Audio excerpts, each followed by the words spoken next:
Time somewhat, I must now call on Deputy Maureen O'Sullivan and Deputy Thomas Bingley with 2.5 minutes each. Thank you, Chair.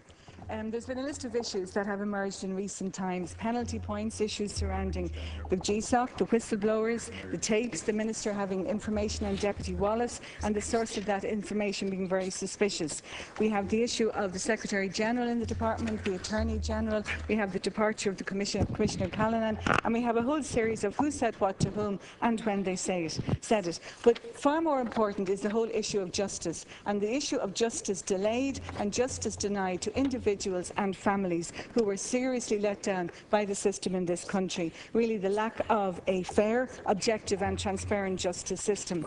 But the first point I'd like to make is that all of these issues didn't appear overnight, and they didn't just appear during the reign of the current minister. They're part of an unfair and unjust system that has been allowed fester under successive governments. And as far as I'm concerned, the vote of no confidence in you, Minister, should also be a vote of no confidence in the system that we have had in this country for many years.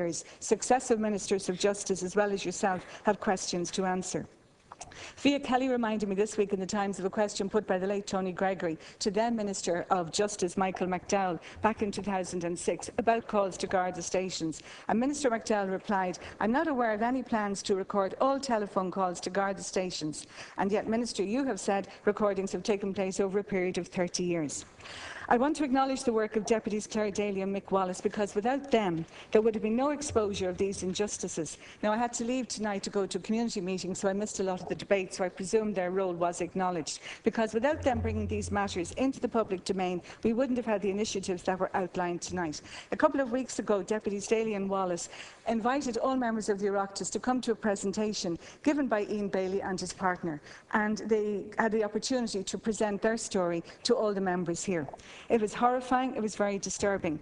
And I'd asked myself, well, how much interest was there in that presentation? How many people attended? Apart from Deputies Daly and Wallace, there were two others, myself and Deputy Flanagan. I don't know, I think there's a whole issue about the system that we have in this country, a system of secrecy and a system of undercover practices. I just want to make one point about this constituency I represent of Dublin Central.